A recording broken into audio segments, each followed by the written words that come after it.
Hello friends, welcome to MPSC trick channel. मी अजय कुमार गोसावी. आज आपण केमिस्ट्रीचं ॲनालिसिस पाहणार आहोत, म्हणजे रसायनशास्त्राचं विश्लेषण.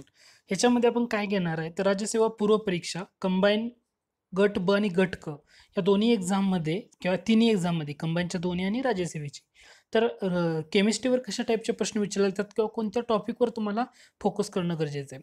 आता त्याचं ॲनालिसिस करताना आपल्याला असा टॉपिक निवडावा लागणार आहे की जो राज्यसेवा पूर्वला पण जास्त विचारला जातो आणि कंबाईनला पण जास्त विचारला जातो. अशातले कॉमन टॉपिक सुरुवातीला आपण डिस्कस करणार आहोत की त्याच्यावर तुम्हाला काय करणं गरजेचं आहे. त्याच्यानंतर आपण पाहणार आहोत राज्यसेवेसाठी काही महत्त्वाचे टॉपिक आहेत किंवा काही गट ब गट क साठी सुद्धा महत्त्वाचे टॉपिक आहेत.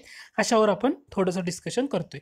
तर हे लेसन या टाईपमध्ये असणार आहे. दुसरं म्हणजे तुम्ही जर माझ्या चॅनलला सबस्क्राईब केलं नसेल तर नक्की सबस्क्राईब करा. सबस्क्राईब कसं करायचं मी ते तुम्हाला पुढं सांगितलं आहे.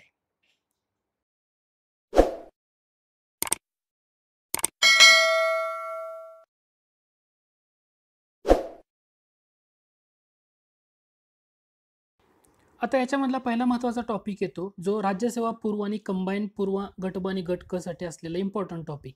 तर त्याच्यामध्ये पहिला येतो तो म्हणजे धातू आणि अधातू.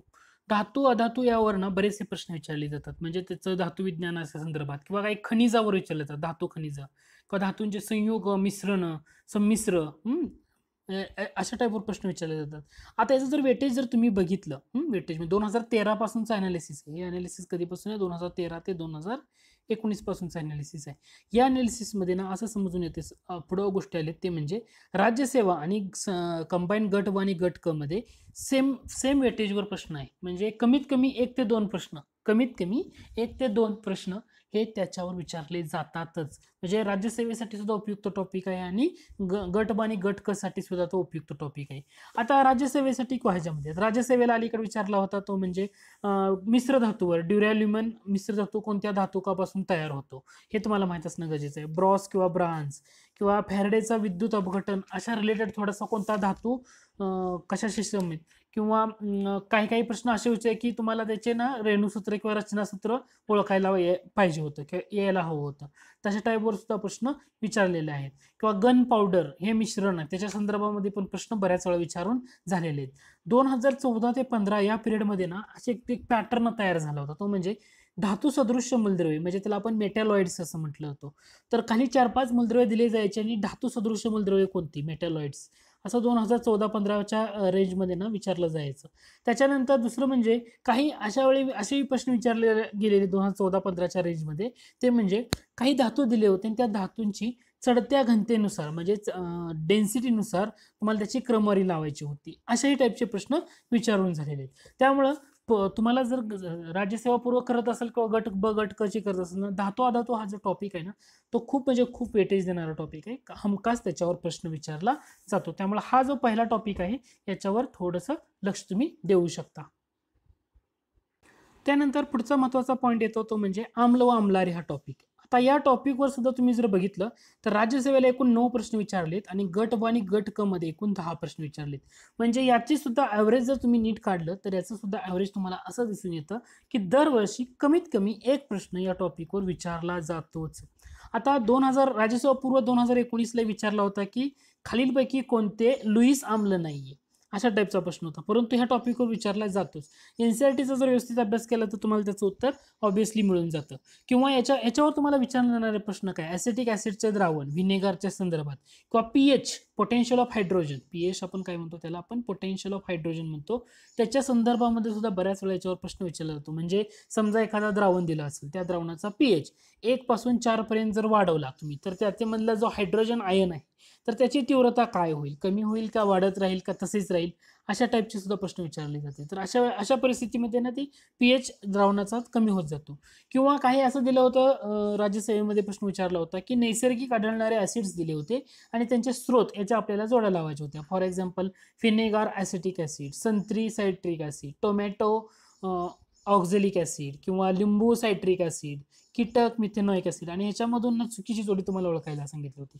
म्हणजे आम्ल आम्लारी क्षारवर सुद्धा दरवर्षी एक प्रश्न विचारला जातो. त्यामुळे हा टॉपिक सुद्धा तुम्हाला तेवढाच इम्पॉर्टंट आहे, याच्यावर तुम्हाला तेवढाच फोकस करणं गरजेचं आहे. म्हणजे 2 टॉपिक तुम्हाला समजले, धातू अधातू, आम्ल आम्लारी, हमखास एक प्रश्न याला विचारला जातो. त्याच्यानंतर पुढचा प्रश्न आहे तो म्हणजे टॉपिक आहे तो म्हणजे कार्बन व कार्बनी संयुगे. त्यानंतर पुढचा पॉईंट येतो ह्याच्यामध्ये ना राज्यसेवा पूर्वला बघितलं आणि गट ब गट क मध्ये बघितलं तर तुम्हाला वेटेज थोडंसं जास्त कसं दिसतंय तर गट ब गट क मध्ये ना थोडंसं याच्यावर प्रश्न जास्त विचारले जातात. हा महत्वाचा टॉपिक आहे. आता कार्बन आणि कार्बनिक संयुग म्हणजे कसं समजा नॅचरल गॅस घेतलाय किंवा आपण त्याला नैसर्गिक वायू म्हणतो. या नैसर्गिक वायूमध्ये कशाचं प्रमाण जास्त करून जास्त असतं असा प्रश्न म्हणजे त्यामुळे ब्युटेन प्रोपेन मिथेन इथेन म्हणजे कार्बनिक संयुगाच्या रिलेटेड हा प्रश्न तुम्हाला तयार होतो आणि याच्यावर प्रश्न विचारलाय राज्यसेवा पूर्वलाच विचारलाय 2018ला हा प्रश्न. तर मिथेनचं प्रमाण जास्त असतं अशा प्रकारे. किंवा अलीकडच्या काळामध्ये जर नैसर्गिक रबर म्हणजे नॅचरल रबर याच्यामध्ये कशाचं पॉलिमर आहे ते त्याच्यामध्ये काय येतं तर आयसोप्रीन हा सुद्धा टॉपिक आहे. किंवा याच्यामध्ये बरेच असे प्रश्न आहेत की जे तुम्हाला विचारले जात आहेत. तर हे तुम्हाला समजलं पाहिजे की या टॉपिकवर तुम्हाला फोकस करायचा आहे. राज्यसेवा पूर्व परीक्षेला ना एक प्रश्न हमखास असतो परंतु कंबाईनला थोडंसं त्याला वेटेज जास्त राहतं म्हणजे एक दोन प्रश्न इकडे तिकडे जास्त विचारला जातो. तर हा एक टॉपिक तुम्हाला खूप महत्त्वाचा आहे. तर तुम्ही लक्षात ठेवू शकता की कार्बन आणि कार्बनी संयुगे याच्यावर तुम्हाला फोकस करायचा आहे. आता याच्यामध्ये कोणत्या घटक फोकस करायचं नाही ते मी तुम्हाला सांगतो की तुम्ही ते निग्लेक्ट केलं तरी चालू शकेल काही जर तुम्हाला वेळ नसेल तर. आता अणूची संरचना पुढचा टॉपिक आहे. हा सुद्धा टॉपिक तेवढाच महत्त्वाचा आहे. याच्यावर सुद्धा बरेच वेळा प्रश्न विचारला जातो. आता याच्यावर जर अनालिसिस केलं तर राज्यसेवेला आतापर्यंत 9 प्रश्न विचारले आहेत आणि कंबाईन पूर्वला 13 म्हणजे राज्यसेवेला सुद्धा याचं वेटेज तेवढंच महत्त्वाचं आहे. आता अणूच्या संरचनेमध्ये काय विचारलं जातं समजा अणूची तिसरी कक्षा असेल आता अलीकडच्याच परीक्षेला विचारलं 2019 मध्ये एक प्रश्न विचारला होता तो म्हणजे अणूची तिसरी कक्षा आहे त्या तिसऱ्या कक्षेमध्ये जास्तीत जास्त किती इलेक्ट्रॉन असू शकतील अशा टाईपचा एक प्रश्न होता. तर त्याचं उत्तर काय असा प्रश्न होता. किंवा इलेक्ट्रॉनचा शोध कोणी प्रोटॉनचा शोध कोणी. आता अलीकडे ना अणूबाबत ना आधुनिक आवर्त सारणी जर दिली तर मूलद्रव्याची मांडणी कशानुसार करतात हा असिस्टंट पूर्वला विचारला होता 2013 साली हा प्रश्न. त्यामुळे अणूची संरचना सुद्धा तेवढाच महत्त्वाचा टॉपिक आहे त्याच्यावर सुद्धा अलीकडच्या काळामध्ये बरेच प्रश्न फ्रेम होत आहेत. याच्यामध्ये ना थोडंसं अवेगाड्रोचा नंबर ते तुम्हाला लक्षात ठेवणं गरजेचं आहे. त्याचबरोबर तुम्हाला आयसोटोप्सची कन्सेप्ट किंवा आयसोटोप्स म्हणजे काय आयसोबार्स म्हणजे काय. आयसोटोप्स म्हणजे त्याला आपण समस्थानिके म्हणतो. आयसोबार म्हणजे त्याला आपण समभार म्हणतो. तर हे जे पॉईंट आहेत ना ह्याच्यावर तुम्हाला थोडंसं लक्ष देणं गरजेचं आहे. याच्यावर सुद्धा अलीकडच्या काळामध्ये प्रश्न विचारले जात आहेत. त्यानंतर ॲटॉमिक नंबर अणुअंक म्हणजे काय हा एक पॉईंट महत्त्वाचा आहे. अणुअंक आणि ॲटॉमिक मास नंबर अणुवस्तुमानांक. अणुअंक म्हणजे ॲटॉमिक नंबर अणुवस्तुमानांक म्हणजे ॲटॉमिक मास नंबर. याच्यातला मेन डिफरन्स काय डेफिनेशन काय याच्यावर सुद्धा अलीकडे प्रश्न विचारला जात आहे. तर लॉजिकली प्रश्न असतात आणि थिअरॉटिकली प्रश्न या टॉपिकवर तुम्हाला पाहायला मिळतात. त्यामुळे तुम्हाला ना अणूची संरचना या टॉपिकवर महत्त्वाचं आहे. म्हणजे आता आपण 4 टॉपिक असे बघितले आपण की जे जास्त तुम्हाला करणं गरजेचंच आहे. त्याच्यानंतर पुढचा टॉपिक आहे तो म्हणजे द्रव्य व द्रव्याच्या अवस्था.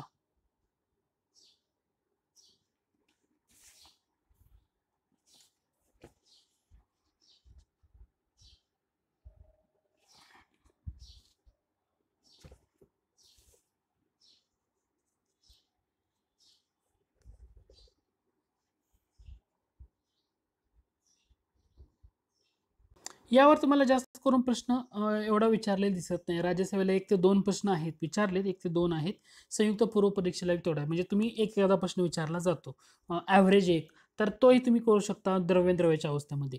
आता अलीकडच्या काळामध्ये आणि ट्रेंडिंगमध्ये असलेला सगळ्यात महत्त्वाचा घटक तो म्हणजे आवर्त सारणी. आवर्त सारणीवर ना अलीकडच्या काळामध्ये ना बरेचसे प्रश्न विचारले जात आहेत. आवर्त सारणी खूप महत्त्वाचा टॉपिक आहे. तर याच्यावर तुम्हाला फोकस करणं गरजेचं आहे. म्हणजे अलीकडच्या काळामध्ये म्हटलं तर तुम्ही ह्या जे एक्झाम बघितले असतील सध्या झालेली आर-टी-ओची एक्झाम त्या आर-टी-ओची एक्झाममध्ये सुद्धा आवर्त सारणीवर प्रश्न विचारला जातोय. राज्यसेवा पूर्व मागच्या 1-2 प्रश्नपत्रिकेचं अनालिसिस केलं तर याच्यावर प्रश्न विचारला जाते. म्हणजे जे आवर्त सारणी दिलेलं आहे चार्ट आहे तर एसमध्ये पी डी एफ या ज्या ब्लॉकमध्ये कोणते मूलद्रव्य येतात एलिमेंट येतात ते तुम्हाला पाहणं गरजेचं आहे. कोणत्या गणामध्ये कोणतं येतं आणि त्यांच्या ज्या डेफिनेशन्स किंवा जे नियम आहेत न्यूलँडचा अष्टकाचा नियम असेल मेंडेलिव्हचा नियम असेल हे बेसिक आणि त्याचे एक्सेप्शन किंवा त्याच्या केसेस म्हणजे फॉर एक्झाम्पल त्या न्यूलँडचा अष्टकाचा नियम करू शकणारे 3 किंवा डोबेरायनरचे त्रिक असणारे एक त्रिकुट दिले जातं. त्यातले 2 एलिमेंट दिले जातात आणि एक कोणताही ते तुम्हाला ओळखायला सांगितलं जातो. अशा टाईपवर सुद्धा अलीकडच्या काळामध्ये या आवर्त सारणीवर प्रश्न विचारला जातोय. त्यामुळे हा सुद्धा पॉईंट तेवढाच तुम्हाला इम्पॉर्टंट आहे. त्याच्यानंतर अलीकडच्या काळामध्ये आणखी एक प्रश्न सध्या जास्त विचारला जातोय आणि सध्या अवघड असणारा भाग तो म्हणजे रासायनिक अभिक्रिया. ॲक्च्युअली काय होतं या रासायनिक अभिक्रियेवर तुम्ही कितीही ॲनालिसिस करा, कसाही अभ्यास करा, ह्याच्यावर राज्यसेवेला एक प्रश्न असतोच. गट ब, गट ब मध्ये सुद्धा गट ब आणि गट क मध्ये सुद्धा याच्यावर ॲनालिसिस थोडा फोकस केला जातो. याच्यावर काय होतं ना, एखादी रिएक्शन दिली जाते आणि त्याच्यामध्ये समजा ती रिएक्शन करताना तुम्हाला उच्च दाब, कमी तापमान कोणत्या गोष्टीनुसार ते पुढे जाईल अशा प्रकारे प्रश्न असतो. तर याच्यावरचा ॲनालिसिस माझा असं सांगतं की यावरचा प्रश्न टॅकल होणं थोडंसं अवघड आहे. रिझन एकच आहे ते म्हणजे जर तुम्हाला एखादी रिएक्शन संतुलित करा, बॅलन्स करायला विचारली तर तुम्ही ते उत्तर देऊ शकता. परंतु याच्यावर काय केलं जातंय तर NCERT मधले जे काही महत्त्वाचे सर्व डिटेलमध्ये असतात ना, तर त्याच्यातला एखादा पॉईंट दिला जातो आणि त्याच्यामध्ये कोणत्या प्रकारची रासायनिक अभिक्रिया आहे ते तुम्हाला सांगा असं विचारलं जातं. तर हा टॉपिक थोडासा तुम्ही निग्लेक्ट करू शकता किंवा अव्हॉइड करू शकता. एका प्रश्नासाठी तुम्हाला याच्यासाठी खूप डेप्थमध्ये जावं लागतंय आणि अभ्यास खूप करावा लागेल. परंतु हा टॉपिक तुम्ही निग्लेक्ट करू शकता. हे माझं पर्सनल ओपिनियन आहे. मूलद्रव्यांचं वर्गीकरण आता पुढचा टॉपिक आपण घेतला. आता या मूलद्रव्यांच्या वर्गीकरणामध्ये तुम्हाला ना राज्यसेवेला सुद्धा एवढं जास्त फोकस नाही आहे आणि जास्त म्हणजे आवर्त सारणीमध्ये बरेचसा पॉईंट कव्हर होतो. म्हणजे मूलद्रव्याचं वर्गीकरण आणि आवर्त सारणी या दोन्हीमध्ये ना तुमचा बराचसा पॉईंट कव्हर होतो. अलीकडच्या काळामध्ये आणखी एक महत्त्वाचा टॉपिक सध्या पुढे येतोय तो म्हणजे पॉलिमर किंवा त्याला आपण बहुवारक असं म्हणतो. तर याच्यावर सुद्धा ना राज्यसेवेला 1-2दा प्रश्न विचारले आहेत. नॅचरल रबर हे कशाचं पॉलिमर आहे आणि भूवारिक आहे अशा प्रकारे प्रश्न होता. अशा टाईपचे परंतु गट ब, गट क मध्ये सुद्धा याच्यावर प्रश्न विचारले जात आहेत पण बेसिक असतात. तुम्हाला ते पाहिल्या तुम्हाला ते नक्की सोडवता येतील. म्हणजे तुम्हाला आता मी या लेसनमधून काय कव्हर केलेलं आहे तर जे केमिस्ट्रीचा ॲनालिसिस बरेच जण म्हणतात की केमिस्ट्रीचा अभ्यास काय करावा. तर केमिस्ट्रीचा ॲनालिसिसमधून तुम्हाला 4 ते 5 टॉपिक असे आहेत की जे करणं गरजेचं आहे. जे म्हणजे धातू अधातू याचा ट्रेंड जर बघितला धातू अधातू ना 2014-15 मध्ये ना याच्यावर खूप प्रश्न विचारले जायचे.